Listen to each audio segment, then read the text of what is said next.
Good morning. Hello. Hi, summer crowd. Hello. Hi, everyone. Welcome to each and every one of you. More time for talking after, I promise. Welcome each and every one of you. It's really fantastic to be here among you. Welcome to this gathering here in this place, or with our sister community in Saskatoon, or anywhere you happen to be joining us through our live stream this morning. Welcome. This is a morning like any other, but unique in that there will never be another day like today. This morning, an opportunity to be community, to rest a bit, to find inspiration, to give and receive comfort and friendship, to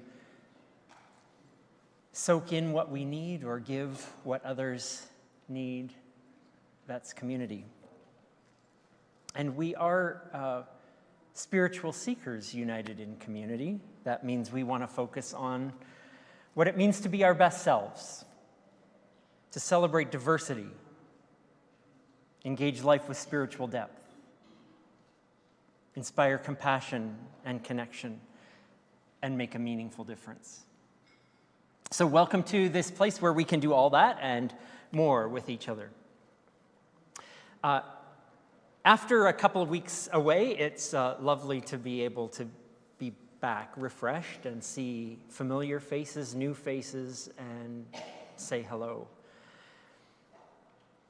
As we share affirmations of our inclusion and diversity as part of every gathering that we are part of together, we recognize that we're welcome no matter who we are. Welcome in a place to be who we are and who we're becoming.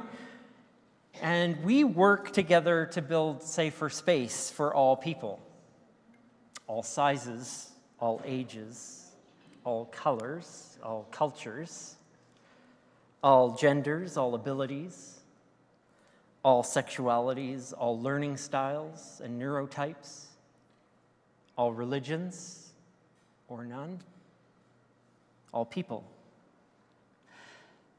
So welcome to community. May it be for you this morning what you need it to be, and may you make it what others might need it to be.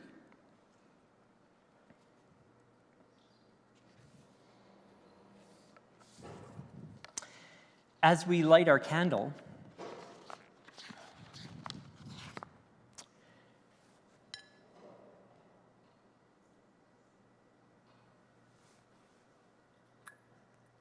we call this our community candle.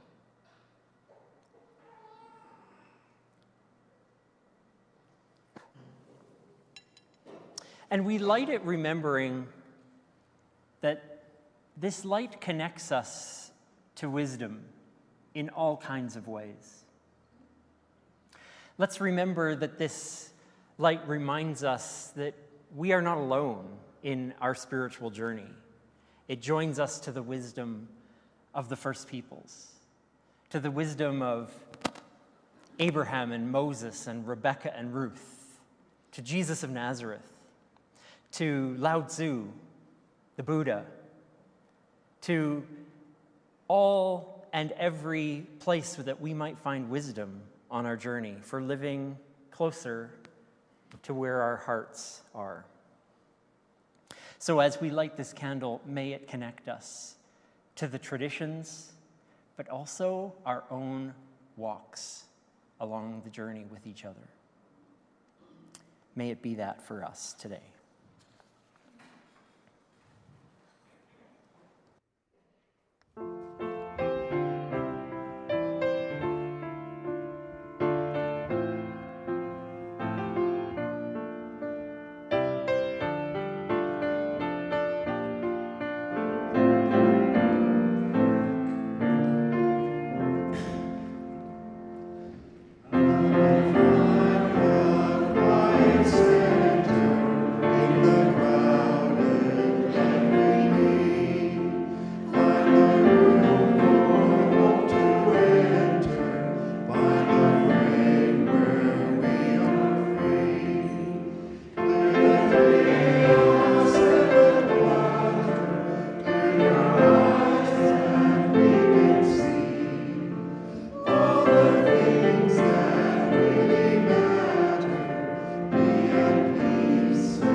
Morning.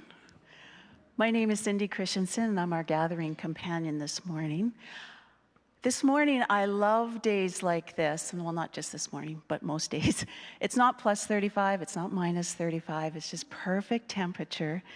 And as we drove here this morning, we drive some of the back range roads from Sherwood Park to Anthony Henday, and I always have my window open on these types of days, and you can see the canola crops, you can smell the trees, you can smell the grass along the way. And then we get here, and there's the beautiful community garden at the end just flourishing.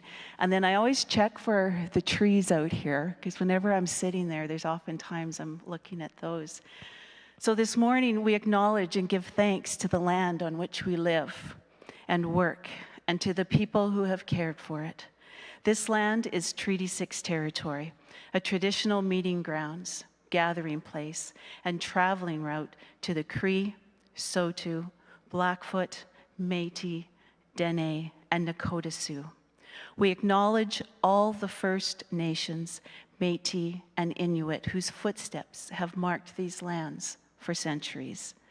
May we come with respect for this land that we are on today, and for the people who have and do reside here.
This is our time for all ages, and you might be thinking there's not many small people here in the summer, but it doesn't matter, does it? Because it's a time for all ages. And so if you'd like to come to the carpet, you're welcome, tall or small. And if you'd like to stay where you are, you're also welcome. I know at least 2 individuals that have been waiting and waiting to be able to come to the carpet.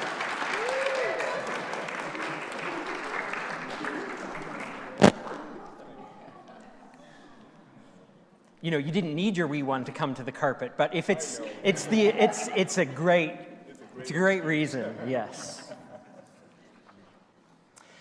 Today, folks, we're going to talk about 2 things that we might think are very different from each other, but that are actually not. We're going to talk about the ability to be soft and strong. Soft and strong. They seem like opposite things, but they're not. Lots of things seem like opposites that aren't opposites.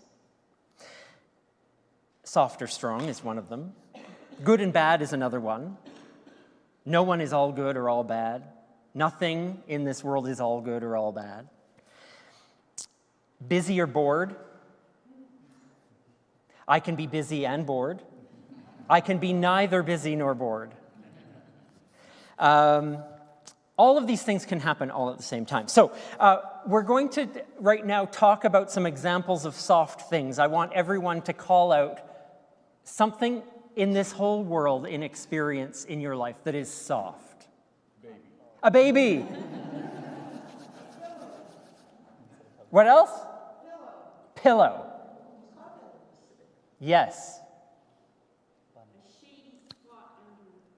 A bunny and a shady spot under a tree. This is very good. I came up with a few of my own. A cat's soft belly, marshmallows, a soft fuzzy blanket, and water. Oh, lots of things that are soft. Snow when it's gently falling. Actually, I'd like that right now. Okay, soft. But there are also strong things in the world. Could anyone throw out some things that are strong? A tree. What? Iron, steel. Olympic athletes are soft and strong. Love. Good one. The force of a baby's crying. The force of a baby's crying. Tenke, you've got one thing on your mind today, and that's okay. Water, yes. Soft and strong, right? Yes, absolutely. I came up with a few of my own. Look, some of them are there. Water, as soft as it is, it can carve stone. Very powerful and strong. Snow, as soft as it is, can be piled into a snowbank and be strong enough to climb. I must have had cats on the mind. Although they're soft and fluffy, they've got very powerful, strong, sharp teeth. But our skin also soft and strong. Those doggies up there, they're pretty fluffy, but they're awfully strong, pulling those sleds. Now I want to think about how we treat each other. Soft and strong go together there too. We're loving, compassionate, we're considerate, we're supportive. Those are all words that kind of envelop kind of a way to be soft with each other. But we're not weak when we exhibit those things. We're not weak when we're loving and kind. When we're strong, it doesn't mean we're rude and uncaring or that we hurt each other. These things all go together. So I love that when we speak about our connection and our relationships with each other, we talk about soft and strong. We can be kind and loving and supportive and compassionate and fierce and loyal and successful and assertive all at the same time. We can be both and all of these things. So we are already all of these things. And so perhaps what it is for our time together today is recognizing the softness and strength of each of us, and that we need not be one or the other, that we're all of it together, like water, like snow, like fluffy dogs and kittens and babies. Thank you. Excellent, all you soft and strong people.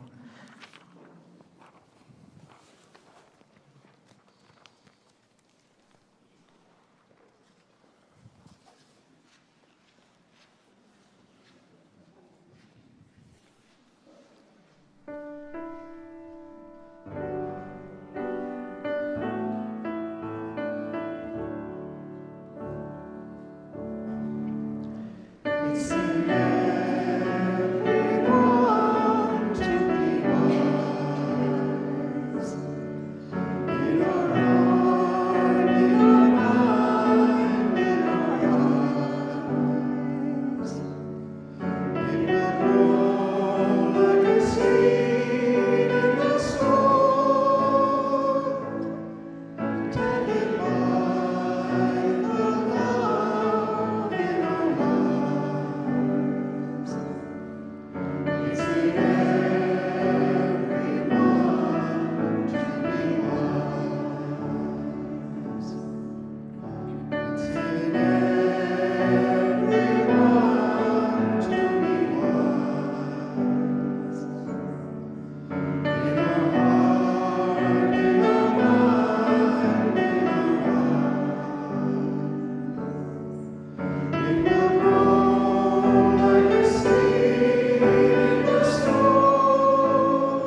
Well, now it's your turn if you have any things to share about the life and work of our community that's coming up.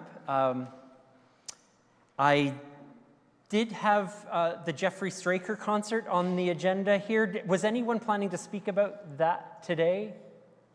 Nope. Okay, well, an amazing opportunity to hear not only a great singer, songwriter, musician in Jeffrey Straker, but also a chance with your ticket to help support our refugee fund and coming refugees that we will support here in this community. It's coming up in just about a month's time. So tickets are available online and also here this morning. Dara was here selling them before and after the gathering at a table in the foyer. So please consider attending and supporting a great cause and having a great night of music. Come on, Tracy. Good. You're welcome. So my son-in-law, Jacob, is a drag queen in the city, Emonia, and he is doing his first Fringe show. So it was a big deal for him putting it together. There's tons of other queens with him. There will be different queens for the first week than the second week, but it's called Fear Fables, the Horror Drag Anthology. So if you can make it out to it, Jacob and Sean would so appreciate it. But I thought I would mention it since it's his first show. Thanks. It's at the Fringe.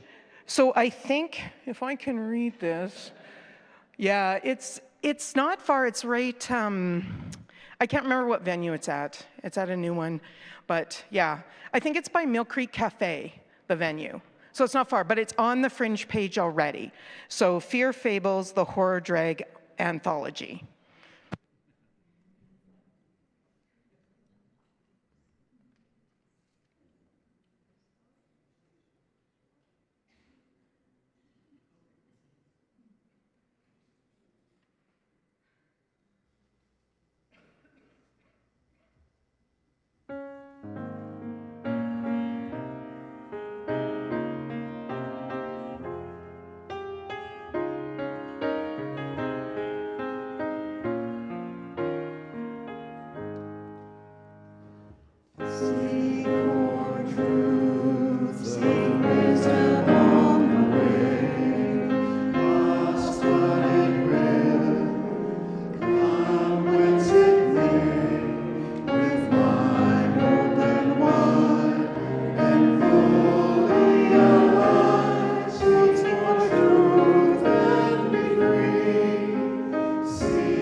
I'll turn it on. Okay.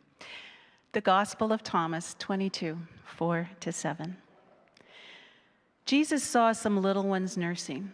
He said to his disciples, "These little ones who are nursing are like those who understand the spiritual life."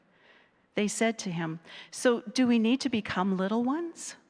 Jesus said to them, "When you make the two one and make the inside like the outside, and the outside like the inside, and the above like the below, and when you make the male and the female be one and the same, so that the male might not be male, nor the female be female, then you will live the spiritual life."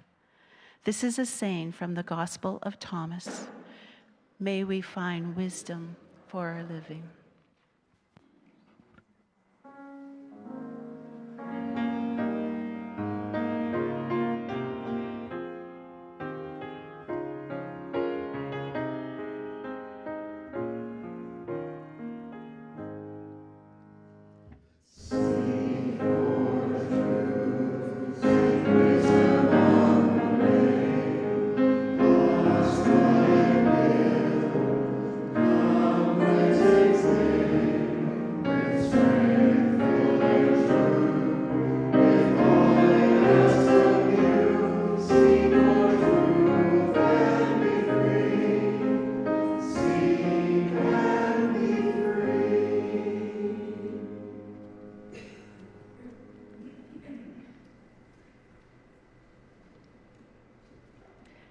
Dao De Jing, verse 2, Laozi. The master can act without doing anything and teach without saying a word. Things come her way and she does not stop them. Things leave and she lets them go. She has without possessing and acts without any expectations. When her work is done, she takes no credit. That is why it will last forever. For those who practice effortless action, everything will fall into place. These are the words of the Taoist tradition from the 4th century BCE. May we find wisdom.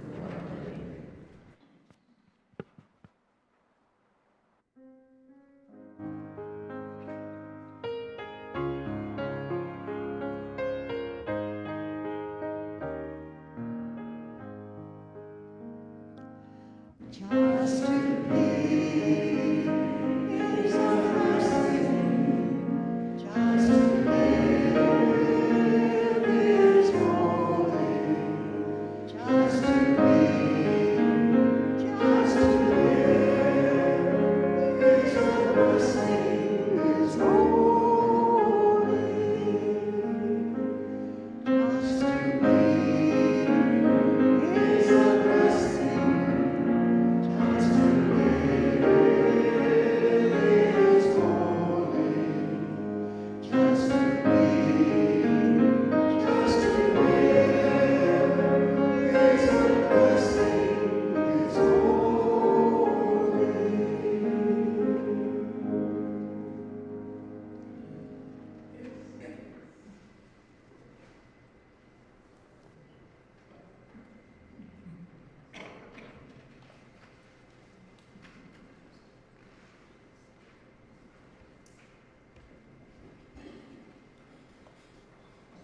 Well, summer, we're right in the middle of it. For many, summer's a time that's a bit more relaxed, a bit more easygoing. There's not as many things driving us on our schedules. Maybe there's travel, but maybe there's rest. Maybe there's not the weekly things that we usually have through the week. I just finished some time away, and for the month of July went absolutely nowhere.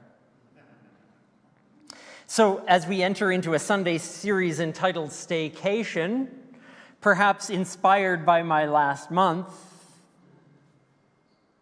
art, life, which one comes first, who knows? But maybe it's bigger than that. Maybe we can give ourselves a few weeks to ponder what we learn when we stay close to home.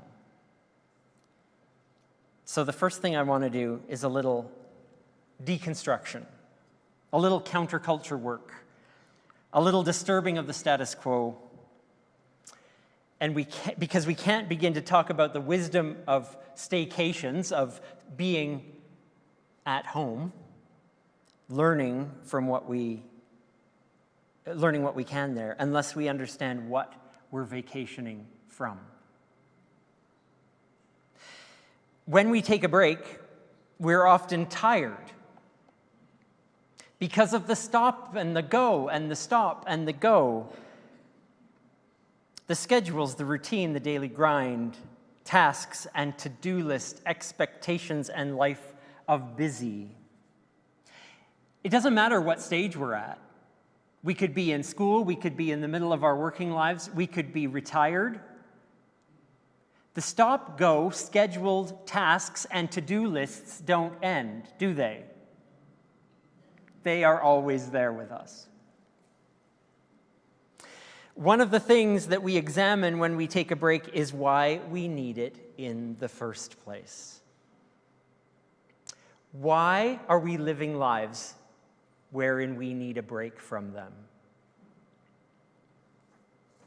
Our relationship with time is perhaps one of the first things that we think of as quite strange. Unlike many places in the world, we have so often considered time to be linear, limited resource, There are only 24 hours, 1,400 minutes, 86,400 seconds in a day. Each day, limited resource to accomplish all the things we need to accomplish, to feel that we have used them efficiently enough. We strive to do.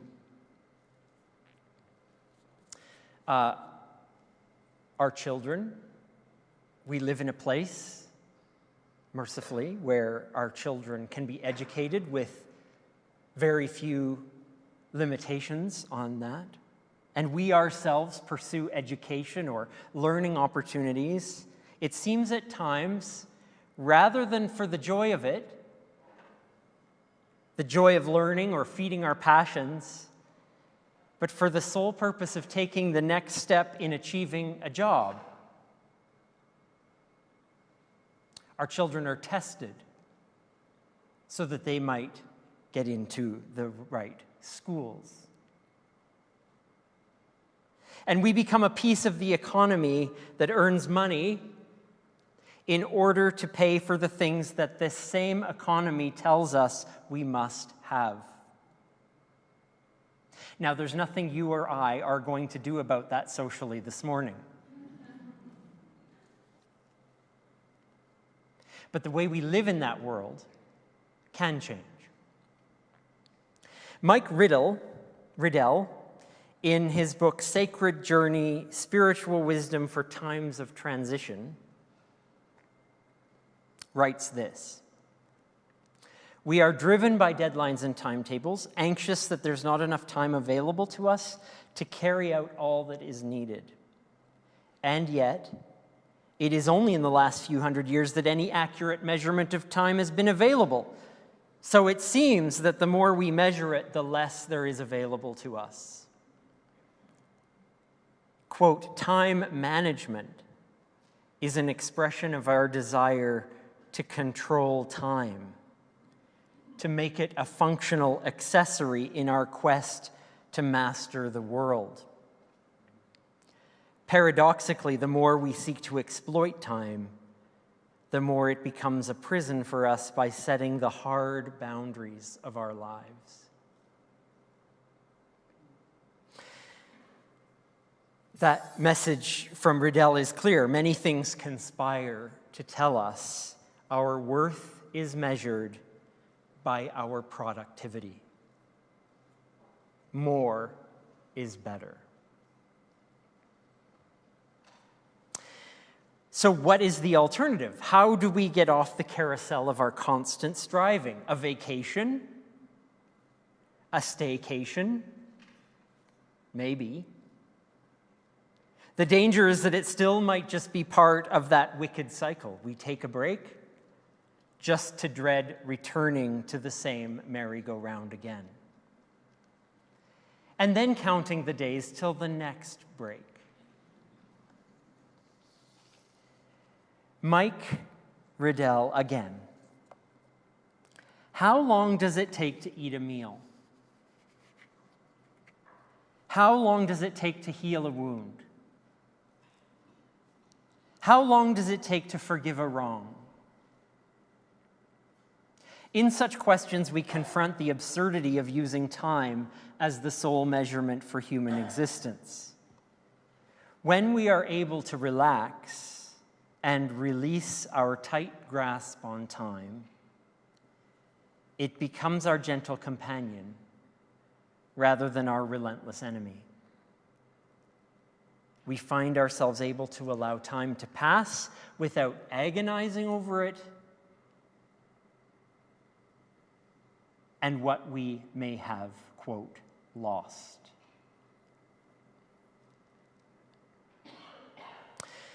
The first wisdom from the staycation, it seems to me, is not simply to have a break from the grasp of striving and doing and scheduling and stress, but to rethink the validity of that cycle in the first place. So does summer give us the chance to rethink, to disturb, to redefine a life of productivity, of check marks on the to-do list?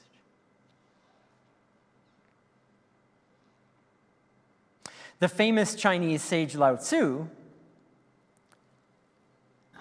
said in one translation that we heard a little bit earlier, practice not doing,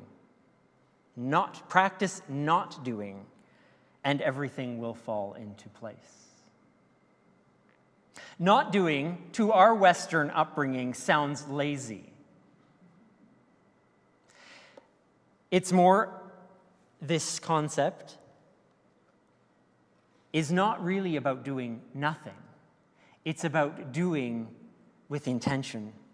It's more about flowing with the nature of things, being in tune with what is the right time.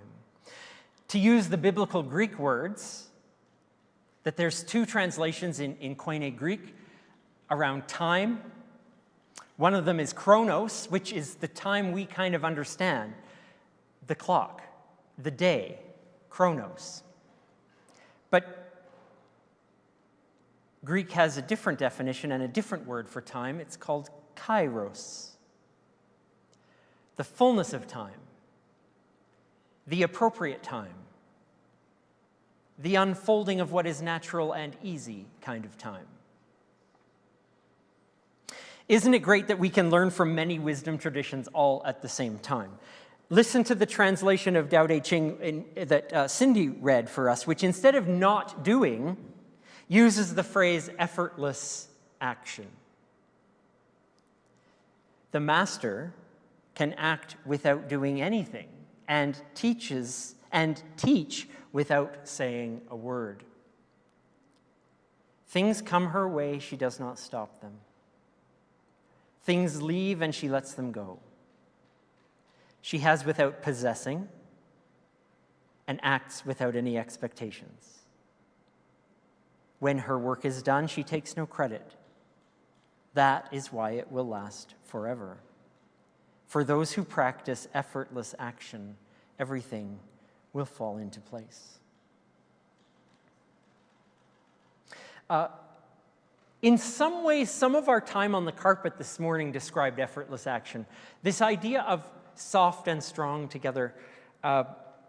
Effortless action is a bird in flight, or a dog fetching a ball, a river running its course,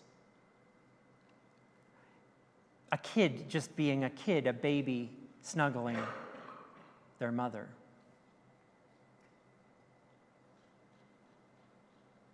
It's not inaction. It's action that makes an impact because it comes with an awareness, a consciousness, or an effortlessness to it. I was thinking about this, and I wondered, have you ever had that experience of receiving feedback from someone who said, just so grateful for something you said or something you did for them? And then you scratch your head to think, what did I say and what did I do?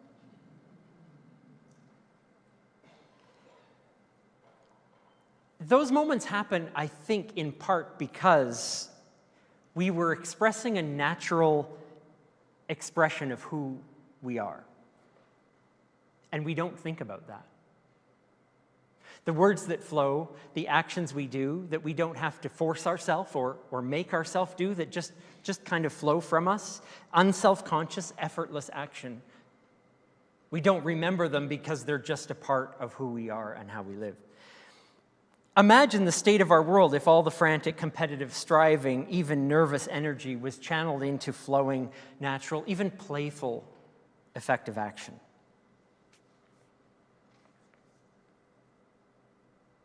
And then if I can turn to the other wisdom that Cindy shared this morning from our own spiritual tradition found in the Gospel of Thomas. Thomas is an interesting read.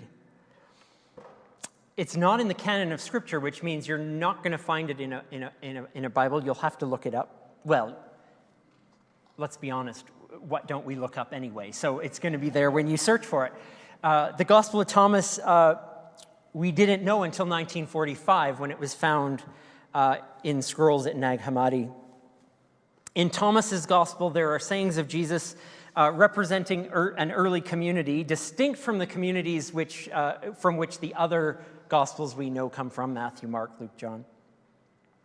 And half of what we find in the Gospel of Thomas mirrors the others. So there was clearly a similar source there. There was a shared source of material.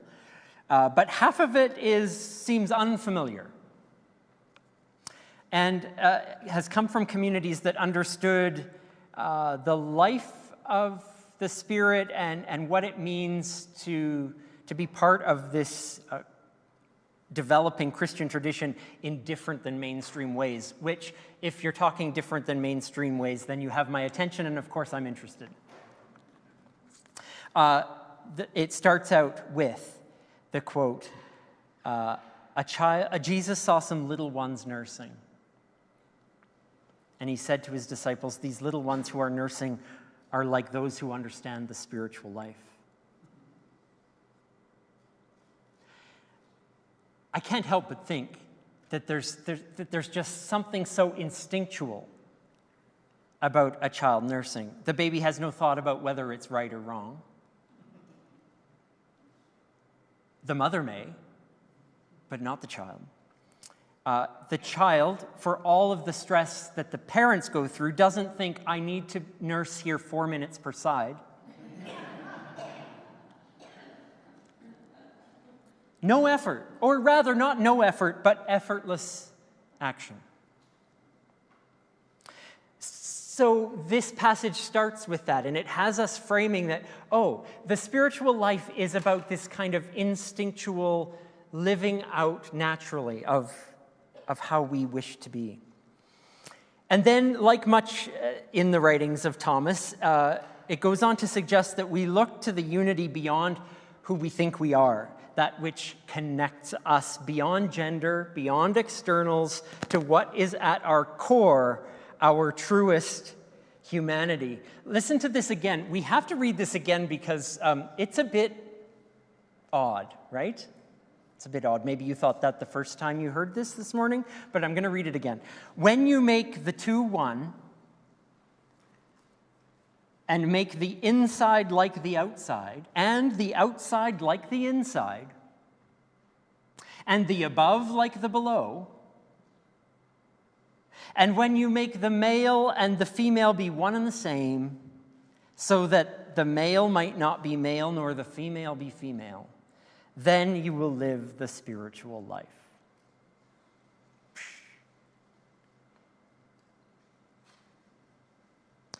Here we have a community, 2,000 years ago-ish, living out a teaching that is truly revolutionary. It's found in echoes in other places in the writings. There shall be no male nor female, Greek or slave, that kind of thing that echoes this kind of, there are these boundaries that we like to put up as societies that think beyond them. Beyond traditional binaries, beyond even what has been encultured and socialized for us. It's deeper than that in the core of our humanity, as life, as breath, that we'll find what we seek. That we will find a truth and we will find a connection.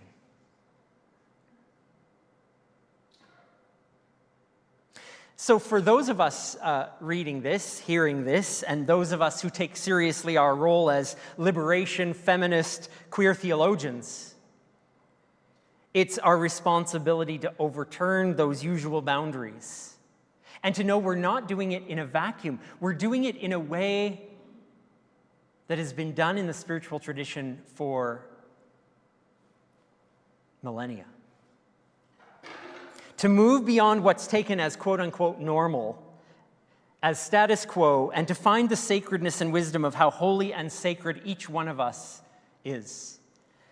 To stop striving, to stop trying to categorize things and label them and identify as this one word, this is who I am. But to embrace the identity as loved and loving beings, needing no effort whatsoever to be included and affirmed, just as we are. Then you will live the spiritual life, says Jesus. Whew.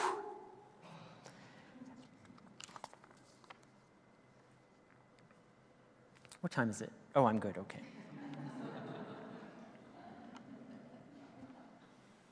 I do look now and then, don't worry. There's this idea attributed to one artist or another. I'm just changing gears a little bit here, but that every block of stone has a statue inside of it, and it's the task of the sculptor to discover it. You've heard this attributed to this person or that. Well, there's wisdom here because it's about chiseling away at the unnecessary, that the work of art exists already. To remove the external in pursuit of the truth and beauty within. More and more we realize that we are all desperate, no matter where we are on this path, we're all desperate for a way to cut through the clutter.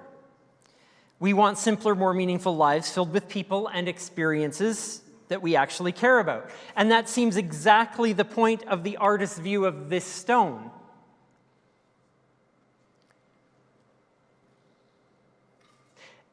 Maybe it's a coincidence, but I doubt it, that a sculpted form of life is called a relief. That which is fashioned by the effort of cutting away. What a relief to just find the art and beauty at the core. And isn't that what evaluating our relationship to productivity, to our time, and to our schedules, and how we structure our life is? It's determining the art of what to cut away.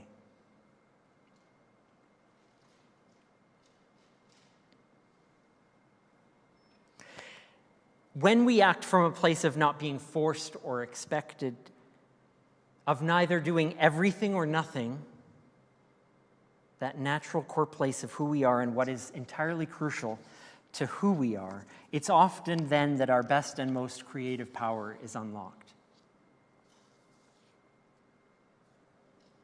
You've all had moments like this when you're writing a letter or you're composing something or you're doing some work, even if it's, goodness me, doing the dishes or making the bed or whatever we find ourselves doing. There are moments when we are in tune enough that the work does itself. I mean, we're going through the motions, we're doing it, but it's not being forced. It's moments like those, I think, that artists and athletes can tell us best, that when they're in the zone, the race is running itself. The music composes the composer. The work finds the worker. The dance and the dancer are the same. And all life gains a natural flow. That's when we stop striving for something more and live completely in the moment that is happening. Not trying to squeeze one more thing in or looking for a time when things will be better. Or believing our worth comes when we've put that check mark next to the item that needs doing. The alternative choice allows our actions to become less anxious and more joyful. I love what Summer McIntosh said yesterday when interviewed after her most recent gold medal.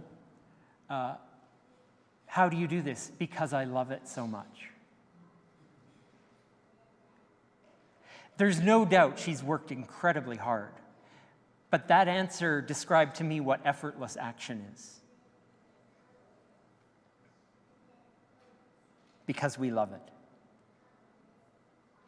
And isn't that a beautiful lesson from our staycation? There are good questions that we might ask ourselves as we try to redefine productivity in our lives.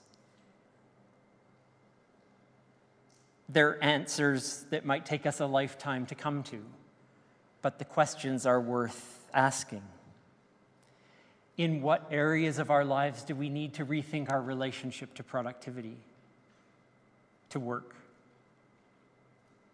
to our calendars and schedules, such that we don't need breaks from them in order to survive? Where is life effortless and most joyous? How can we make a difference in that area? What does this teach us about where we might focus our time and action? In all these questions in our quest for meaningful lives, may we find more effortless ways toward positive action. May we find ways toward simplicity and a bit of peace along the way. Wouldn't that be nice? May it be so for all of us this summer in so many ways.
I just want to go like that for a minute. Thank you. Would you join me in strengthening our intentions? In the midst of the ordinary, may we find time beyond time and space beyond space, where our hearts might intertwine with hope and stir our minds to think on higher things. There, we will know what we should do. We will know who we should be. We will know the difference between the hard and easy ways. In all the varied moments of our lives, may we embrace this time and space we create as a beautiful and necessary wonder. And as we learn to open ourselves to what we learn there, may we be blessed by the celebration and solace of community. We pray as those hallowed by life.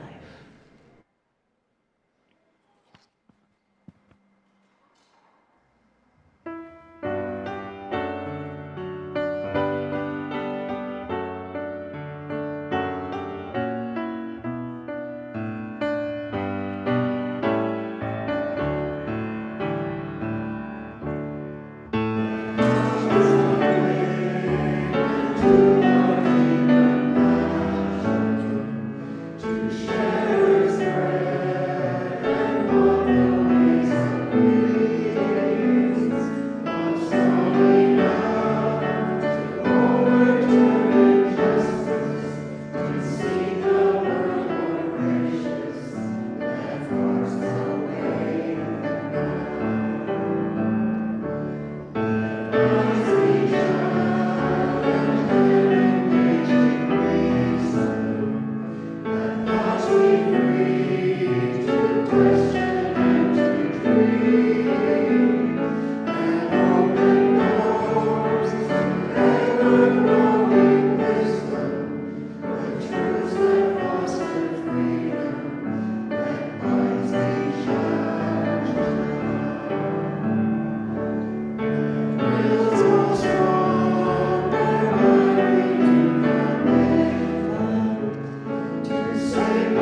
So may our light go with us through the day and through the week.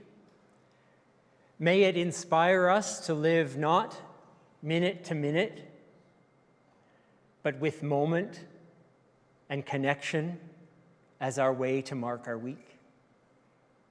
And may this be the connection that brings us back to community again, when we need it or sooner. May we go in peace.